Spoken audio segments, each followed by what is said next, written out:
ঠিক আছে, তাহলে এই ধান নিলে এবার কত হয়ে যাবে তখন 10। আর এই কত ছিল 2 কত হয়েছে 3। তাহলে 10 থেকে 3 বাদ দিলে কত থাকে 7 থাকে। এই যে 7 লিখলে, ঠিক আছে।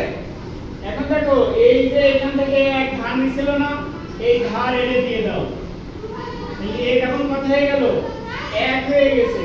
এটা কো 0 থেকে 1 বড় হয়ে গেছে না, তাহলে এইটা যেহেতু ছোট আছে, ছোট থাকলে কি করতে হয় 1 ধান নিতে হয়। কি করতে হয় লাউডলি বলবা কিন্তু, ছোট থাকলে কি করতে হয় 1 ধান নিতে হয়। তাহলে 1 ধান নিলে কত হলো 10 হলো। আর নিচে কত আছে 1 আছে। 10 থেকে 1 বাদ দিলে কত থাকে 9। এই নিচে তখন এরকম 9 লিখবা। এখন দেখো এও নাই ধান নিচে, ধান নিচে কিনা, তাহলে এখান থেকে এর কি করতে হবে সেই ধান ব্যাক দিতে হবে। তাহলে ব্যাক দিলে কত থাকবে 1 থাকবে। কত থাকবে 1 থাকবে। আমার দেখো এই 0। তাই এবার কি হবে বলবা তোমরা, বলো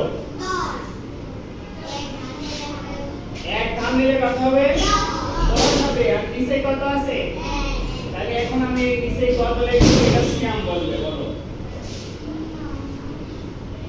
বলো।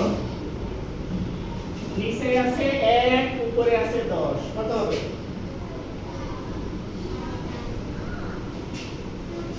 সিয়ামের শুধু 3 পর্যন্ত গুনবো।